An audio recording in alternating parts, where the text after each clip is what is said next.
So ಇವಾಗ ನನಗೊಂದು 10,000 ಸಂಬಳ ಮುಗಿಸೋ ಅಷ್ಟರಲ್ಲಿ ಒಂದು 30,000 ಮಾಡಿದೆ, ನನ್ನ ಲೈಫ್ ಏನು ಅನ್ನೋರು ಅಂತ ಭಯ ಪಡಬೇಕಾಗಿಲ್ಲ. ಭಯ ಪಡಬೇಕು. ಯಾಕೆಂದರೆ ನಾನು ಹೇಳಿದ್ದು ಮಾಡದೇ ಇದ್ರೆ ಸೇವಿಂಗ್ಸ್ ಮಾಡಿದ್ರೆ ಭಯ ಪಡಬೇಕಾಗಿಲ್ಲ. ಸೇವಿಂಗ್ನ ಕರೆಕ್ಟಾಗಿ ನೀವು ಅದನ್ನ ಒಳ್ಳೆ ಕಡೆ ಇನ್ವೆಸ್ಟ್ ಮಾಡಬೇಕು.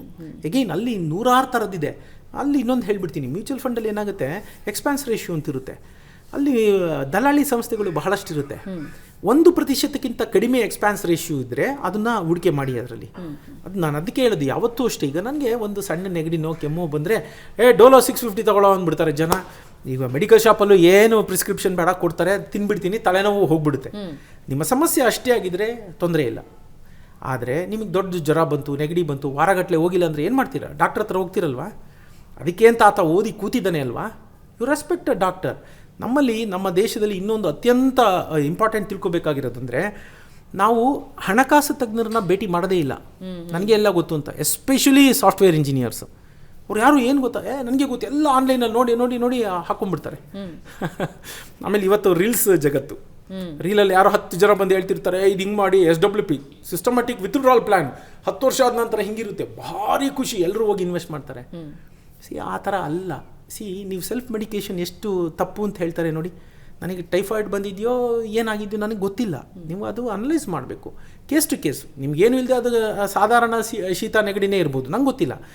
ಅನಲೈಸ್ ಮಾಡಿದಾಗ ತಾನೆ. ವಾರಗಟ್ಟಲೆ ಆದರೂ ನಿಂತಿಲ್ಲ ಅಂದರೆ ಏನೋ ಕಾರಣ ಇರಬೇಕು ಅಲ್ವಾ? ಅದನ್ನ ಅನಲೈಸ್ ಮಾಡಿ ನಿಮಗೆ ಬೇಕಾದ ಮಾತ್ರೆ ನಾನು ಕೊಡಬೇಕಾಗತ್ತೆ.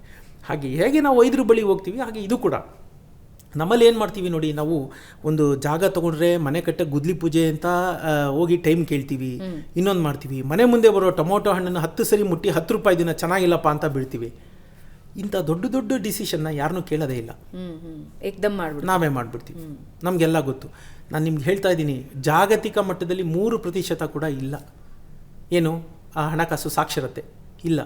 ಆದರೆ ಇನ್ನೊಂದು ಅತ್ಯಂತ ಆಶ್ಚರ್ಯಕರವಾದ್ದು, ಆದರೆ ನಮಗೆ ತಿಳುವಳಿಕೆ ಇಲ್ಲದೇನಂತ ಗೊತ್ತಾ? ಮಗುಗೆ 3 ವರ್ಷ ಆಗಿದ ತಕ್ಷಣ ಅದಕ್ಕೆ ದುಡ್ಡಿನ ಬಗ್ಗೆ ಒಂದು ಮಮಕಾರ ಬರುತ್ತೆ. ನಾನು ಹೇಳ್ತಾ ಇರೋದಲ್ಲ, ಸಂಶೋಧನೆಗಳು ಹೇಳ್ತಾ ಇರೋದು. 3 ವರ್ಷದ ನಂತರ ನೀವು ಆ ಮಗುಗೆ you can start teaching him or her about financial literacy. ನಾವೇನು ಮಾಡ್ತೀವಿ, ಪಾಪ ಅದು ಮಗು, ಅದಕ್ಕೇನು ಗೊತ್ತಾಗುತ್ತೆ?